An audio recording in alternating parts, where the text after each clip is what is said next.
Congress and Rivers State leader Samson has condemned attacks on people over political differences. Speaking on Nigeria Info FM's Morning Crossfire, Samson described the attack on former Governor Chibike Amechi as an embarrassing situation. He urged the Equatorial community to respect Amechi as an indigene, saying no one should be prevented from visiting their own area regardless of politics. He warns that political disagreement should not divide communities or turn people against their kinsmen.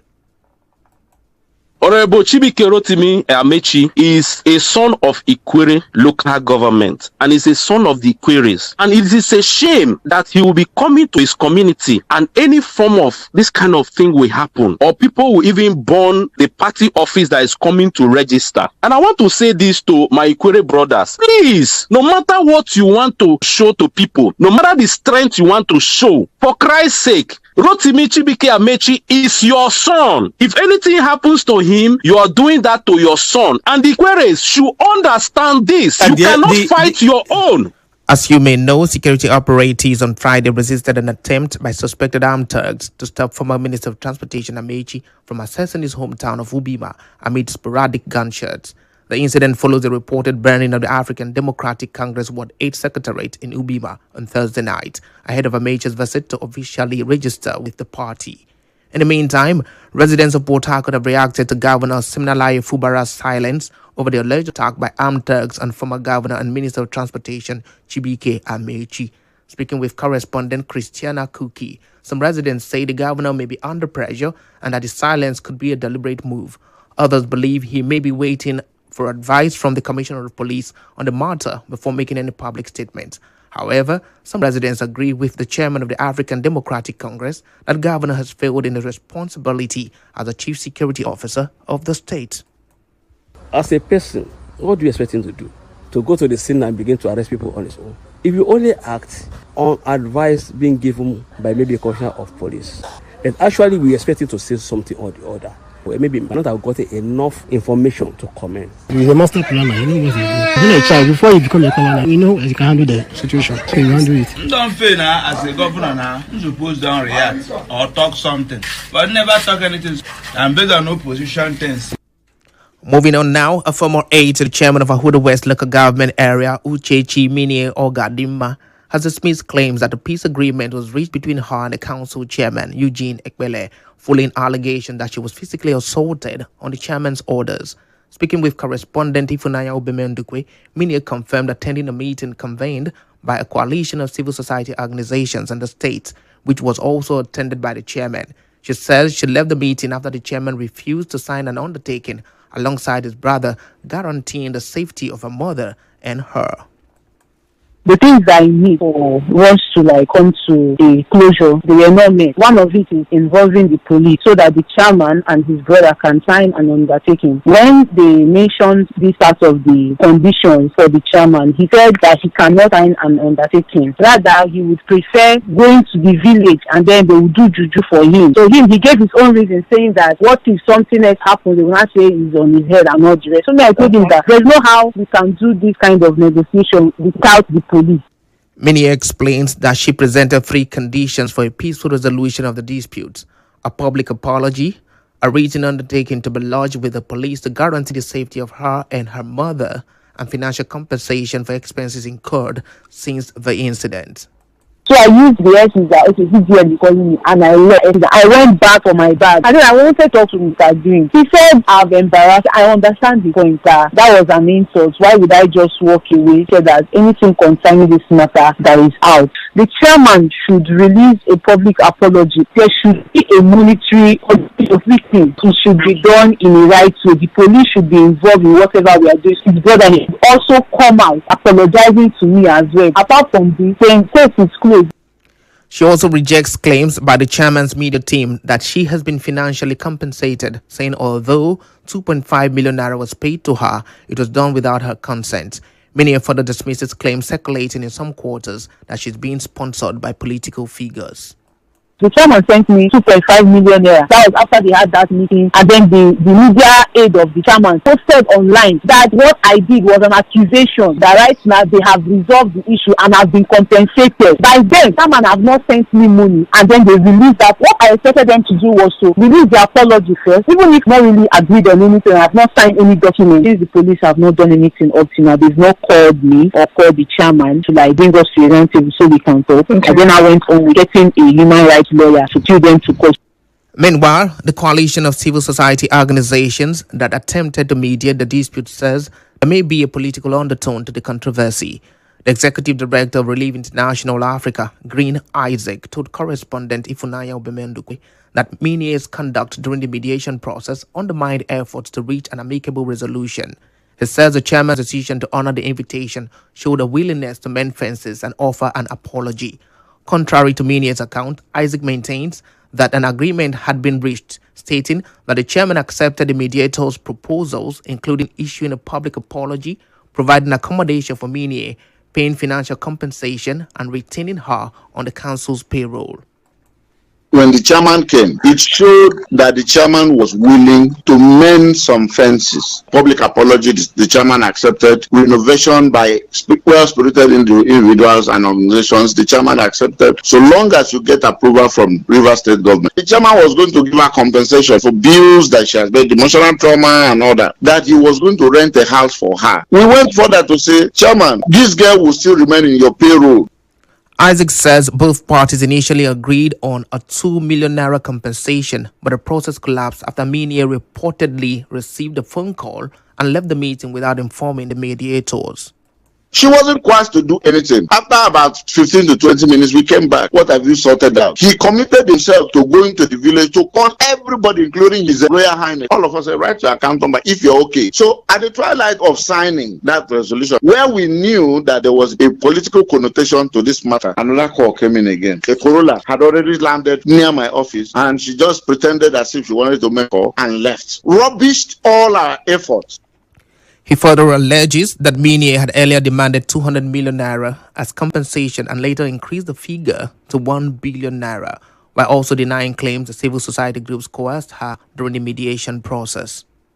Where she had issues was that we should require the chairman to do an undertaking. We are not security agencies. We are not the court. The police has been inviting her. Did she go to the police? We are saying we are no longer interested in the matter. She asked me to tell the local government chairman to give her 200 million. And then in the night again, she sent me another message. I should tell the chairman to give her 1 billion. Or that they should arrest the younger brother and take him to prison. That she want to see him suffer. But she chickened out because she wanted 1 billion. Because she wanted 200 million. She didn't even know what she wanted.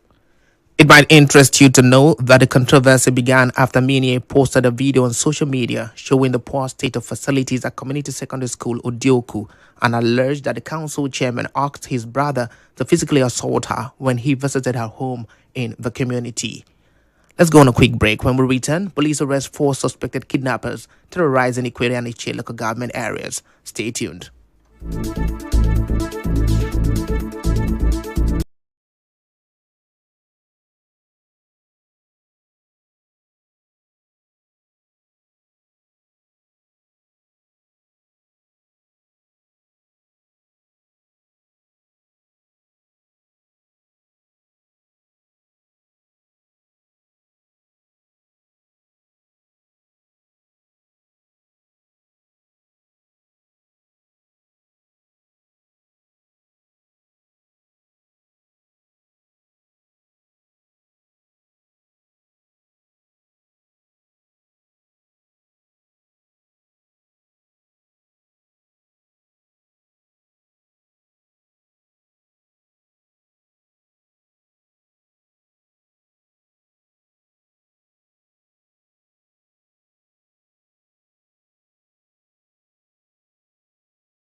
This is the news on 92.3 Nigeria Info.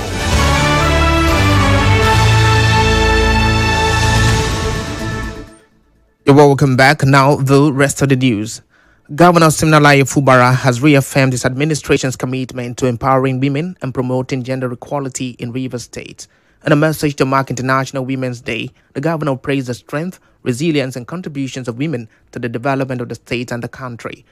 Fubara says its administration will continue to create opportunities for women to thrive, noting that several women have already been appointed into key leadership positions. He also highlighted programs aimed at supporting women, including economic empowerment initiatives that provide financial grants and support for women farmers across the states. In the same vein, President Bola Tinubu has praised the contributions of Nigerian women and promised that his administration will create more opportunities for them to thrive.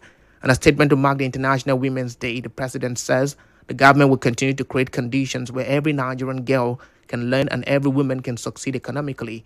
Tinubu says Nigerian women continue to show strength, courage, and determination across homes, markets, offices, and leadership spaces, helping to hold the nation together. Let's now tell you that the Court of Appeal of Nigeria in Abuja has dismissed an appeal filed by the People's Democratic Party challenging a federal high court judgment that restrained the Independent National Electoral Commission from recognizing the outcome of the party's planned national convention in Ibadan. In a unanimous decision, the appellate court ruled that the appeal lacked merit and upheld the earlier judgment delivered by Justice James Omotosho.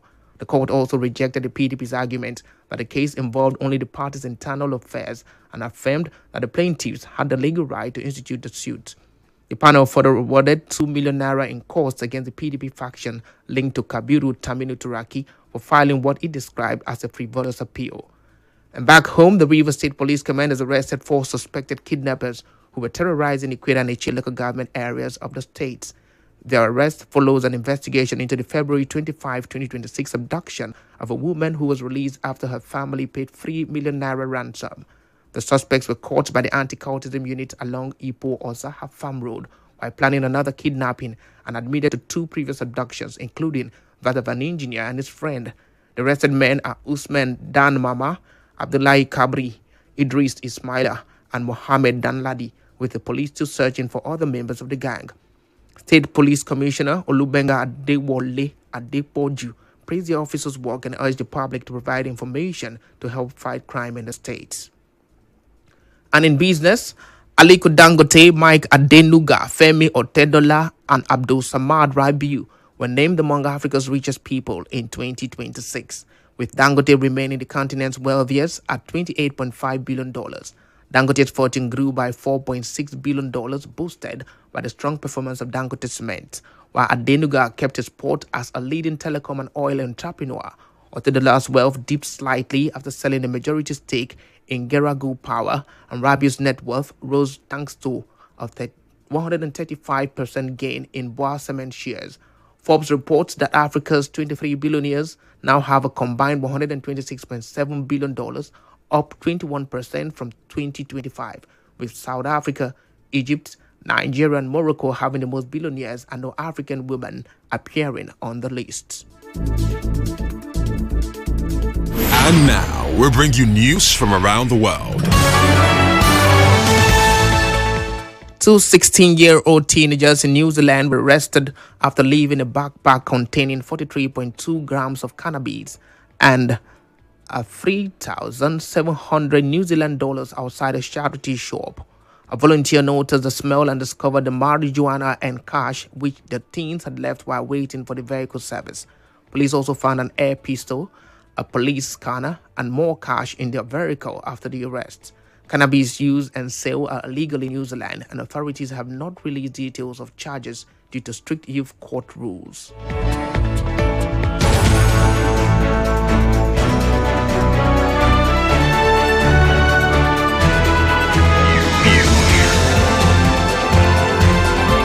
This is the news on 92.3 Nigeria Info. And that's our package on the news. This evening you heard that the Rivers State House of Assembly has rejected 4 of 9 commissioner nominees from Governor Siminalayi Fubara. We told you that Governor Fubara has reaffirmed his commitment to women empowerment and gender equality. You heard The Court of Appeal has affirmed the judgment barring INEC from validating the PDP Ibadan Convention. On the foreign scene, 2 teenagers have been arrested in New Zealand after leaving the backpack with cannabis and cash. That was the news, as edited by Ifunanya Obemendukwe. To reach the news team, send an SMS or WhatsApp message to 0808-721-7215. I am Okey Onwugbonu. Good evening. Many thanks for listening.